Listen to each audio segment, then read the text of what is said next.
This channel does not promote any violent, harmful, or illegal activities. All content provided by this channel is meant for an education purpose only.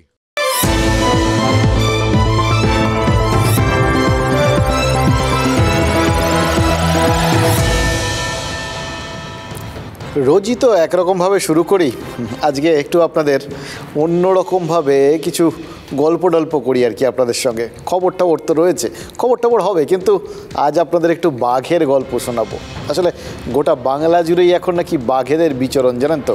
কোথাও ডাকছে, আবার কোথাও নাকি বাঘ বাংলার বুকে থাবা বসাচ্ছে।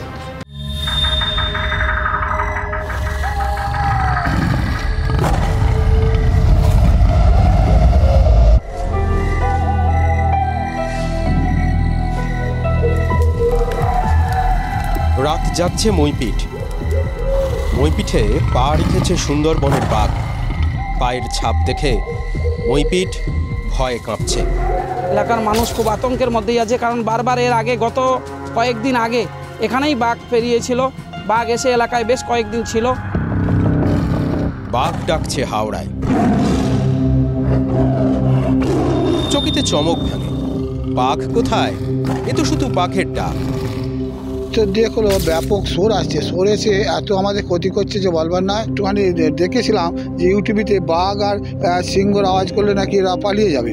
ওই জন্য তার দেখা দেখি আমরা বাঘ, সিংহ এবং মানুষের হয়ে করে একটা আওয়াজ করতাম।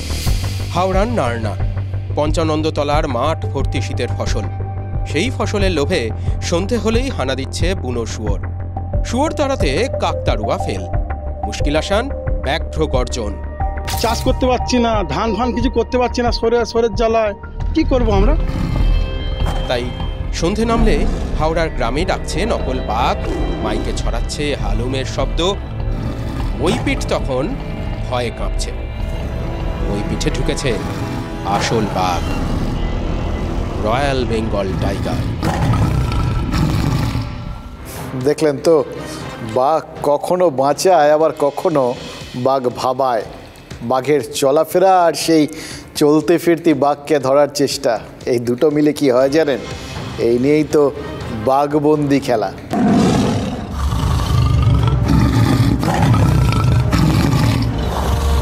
বাংলা মানেই রাজনীতি, আর রাজনীতি মানেই তো খেলা। নেতারাও তো আজকাল ওই রাজনৈতিক বার্তা টার্তা দেওয়ার বদলে নর্মালি রাজনীতির কথা বলতে গিয়ে বলেন খেলা হবে। তাই বাংলায় যে বাঘবন্দি খেলার উপযুক্ত জায়গা, সেটা নিয়ে কিন্তু কোনো সন্দেহ নেই। সেজন্যই তো বাংলায় ইতিউতি বাঘ ডাকছে, আর সেই বাঘেদের ধরতে বাংলা জুড়ে ছুটে বেড়াচ্ছে ইডি। বাঘ তো আর এনফোর্সমেন্ট ডিরেক্টরেটরা খুব কম ধরেনি। এর আগে বীরভূমের বাঘ অনুব্রত মণ্ডলকে ধরেছে, কিন্তু কোনো সমস্যা হয়নি। সন্দেশখালিতে গিয়ে বাঘ ধরতে গিয়েই সেখানে কিন্তু মার খেয়ে ফিরতে হয়েছে। তাই মনে হচ্ছে ইডি এবার একটু কনফিউশনে পড়ে গেছে, জানেন তো। এক যাত্রায় পৃথক ফল হলে যা হয় আর কি। মইপিঠের মানুষের মতো তাই সতর্ক হয়ে রাত জাগবে, নাকি ওই হাওড়ার পঞ্চানন্দপুরের বাসিন্দাদের মতো মাইকে বাঘ ডাকিয়ে নাক ডেকে ঘুমোবে, সেটাই বুঝে উঠতে পারছে না।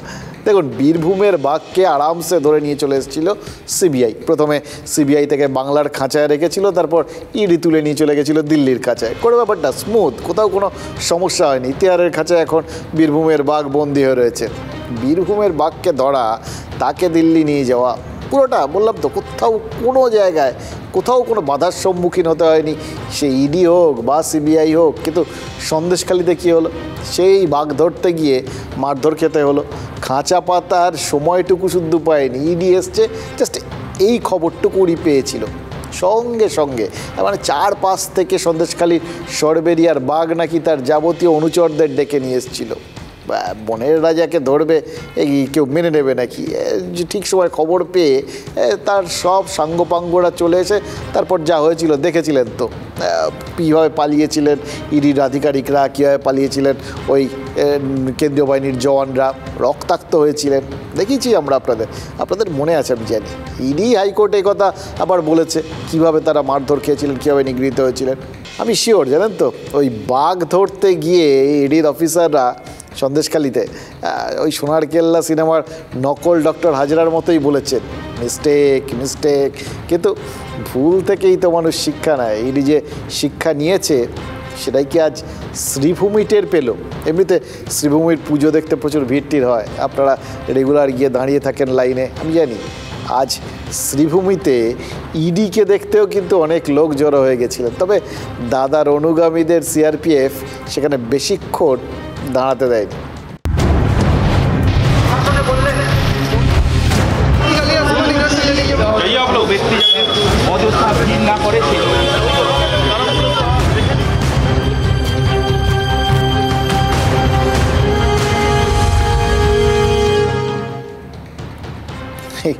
দাপুটে চেহারার এই সিআরপিএফের কমান্ডারকে দেখলেন, একদম দাবাং চেহারা আর কি।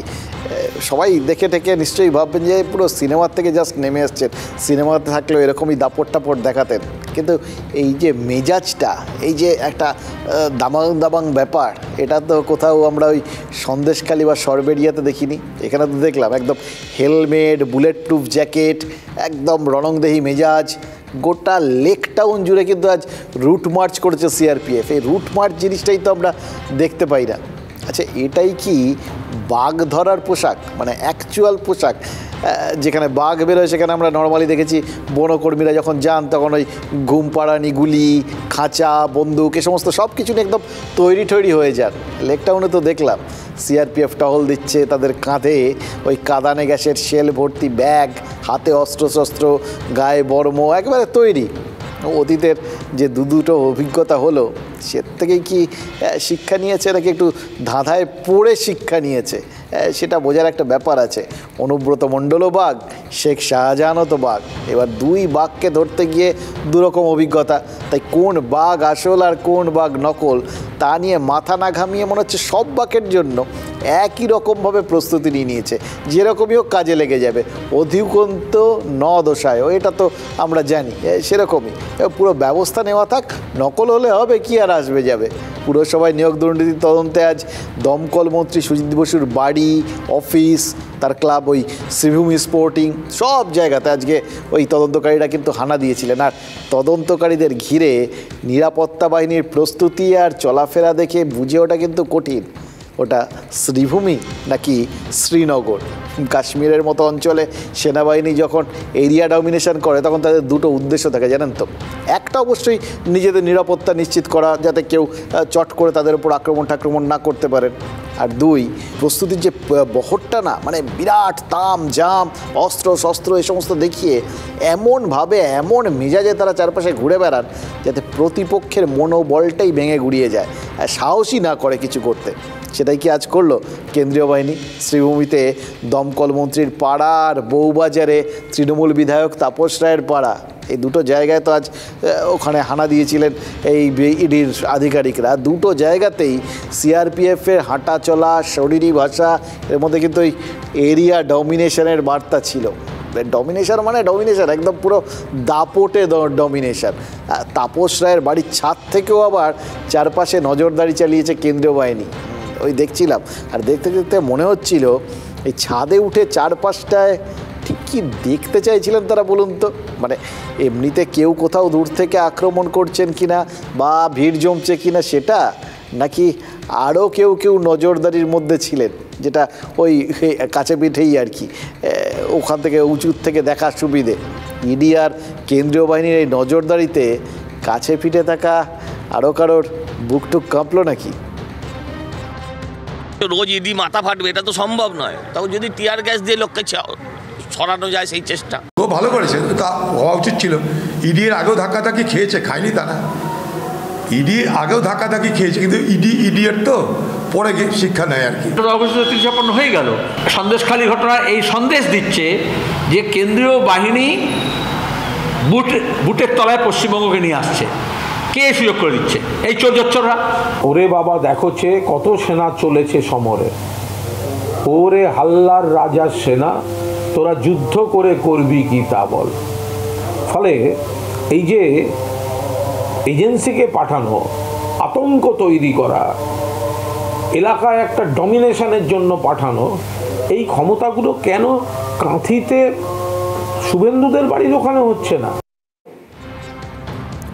লোকজন ভাবছে এনফোর্সমেন্ট ডিরেক্টরেটের লক্ষ্য এই দুর্নীতি ওই দুর্নীতি, চারপাশে যে অসংখ্য দুর্নীতির একটার থেকে আরেকটা ট্রাফিজের মতো যাওয়া যায় সেগুলোই, জানেন তো। আমার কিন্তু এটা অন্য কথা মনে হচ্ছে। আমার মনে হচ্ছে ওদের যাবতীয় ফোকাস সেটা একটা শব্দ, মনোবল। সন্দেশখালীর বাঘের অনুগামীদের কাছে ধাক্কা খাওয়ার পর নিজেদের মনোবল চাঙ্গা করা, নাকি একের পর এক দুর্নীতির হদিশ পাওয়ার পরেও মানে যারা মাথা দেখার আশাটা প্রায় ছেড়ে দিয়েছেন সেই বাংলার মানুষের মনোবল ফেরানো? কোনটা আসল বলুন তো? নাকি মনোবল চাঙ্গা করা নয়, আসল লক্ষ্য কারো মনোবল ভাঙা? রাজনৈতিক নেতারা যেরকম ইডির এই দৌড়ঝাঁপের মধ্যে মনোবল ভাঙা করার অন্যরকম ইঙ্গিত পাচ্ছেন, তাতে কিন্তু মনে হচ্ছে গোটা বিষয়টায় ওই বললাম মনোবলটাই হচ্ছে কিওয়ার্ড। চোরেদের বাড়িতে ইডি যাবে, এটা মিউনিসিপাল রিক্রুটমেন্ট স্ক্যাম। তাদের কাছে মেটেরিয়াল পেয়েছে বলেই এনফোর্সমেন্ট ডাইরেক্টরেট আজকের পূর্ণ দিনে পূর্ণ কাজ করতে ভোর ভোর বেরিয়ে পড়েছে। রাজনৈতিক প্রতিহিংসা চরিতার্থ করার জন্য সমস্ত রকম চেষ্টা কেন্দ্রের পক্ষ থেকে হচ্ছে এবং তার রাজনৈতিক দলের পক্ষ থেকে হচ্ছে। চুরি যখন তারা করে তখন তাদের কিছু মনে হয় না, আর গেলেই ইডি হানা দিলেই বলবে রাজনৈতিক হিংসা। মানে ওটা এখন ওদের একটা বুলিতে পরিণত হয়েছে। আমি অবাক হয়ে গেলাম যে একটা আতঙ্কের পরিবেশ তৈরি করার চেষ্টা করছে ইডি এবং সিবিআই। এটা একেবারে সম্পূর্ণ একটা প্রতিহিংসামূলক রাজনীতি চলছে, গণতন্ত্রকে পিষে মেরে দেওয়ার চেষ্টা চলছে। ইলেকশন আসলে এদের তৎপরতা বেড়ে যায় এবং আবার 5 বছর চুপ থেকে আবার তৎপরতা বাড়ে প্রত্যেকটা নির্বাচনের সময়। যত লোকসভা এগিয়ে আসবে আমার বাড়িতে হয়েছে, এটা হবে। স্লোগান শুনতাম খেলা হবে খেলা হবে, আমাদের কবে হবে? এখন খেলা শুরু হয়েছে, খেলা চলবে এখন। রাজনৈতিক প্রতিহিংসা, রাজনৈতিক চক্রান্ত, ওরা হেনস্থা করুক, আমরা যদি সততার পথে থাকি আমায় কি করব? 70টা পুরসভার চেয়ারম্যান এবং তৃণমূলের নেতারা যুক্ত। ব্যাগ গোছানো শুরু করুন, সঙ্গে শীতের জিনিসও রাখবেন। এই নিয়ে পঞ্চম মন্ত্রীর বাড়িতে গেল ইডি। পার্থ চট্টোপাধ্যায়, ফিরহাদ হাকিম, রথীন ঘোষ, জ্যোতিপ্রিয় মল্লিক 4 জন, তারপর 5 নম্বর আজ সুজিত বসু। এই 5 জনের বাড়িতে মোট ইডির পা পড়ার পর মানে এর আগে যে 4 মন্ত্রীর বাড়িতে গেছে যদি আমরা দেখি তার মধ্যে ফলাফল হচ্ছে 2-2, জানেন তো। 2 জনকে গ্রেফতার করেছে ইডি, 2 জনকে করেনি। পার্থ চট্টোপাধ্যায়, জ্যোতিপ্রিয় মল্লিক আপাতত 2 জনেই জেলে।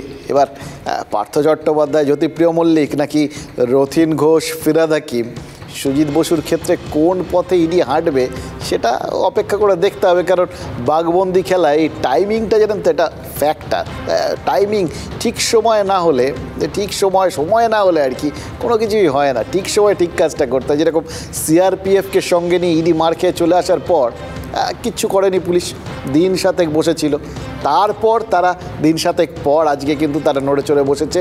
সন্দেশখালীর বাঘের 2 সঙ্গীকে ওই ন্যাজাট থানার পুলিশ বন্দি করেছে, 2 জনকে। কিন্তু আসল বাঘ সে তো এখনও অধরা। 7 দিন সময় নিয়েও তাকে ধরা যায়নি। তাই ভাবছি আসল বাঘ না নকল বাঘ, কোন বাঘবন্দি খেলার রোমাঞ্চটা বেশি বলুন তো? এটা বুঝতে গেলে মনে হচ্ছে আজও বেশ কয়েকটা কথা বলতেই হবে, যে কথাগুলো আজ না বললেই নয়।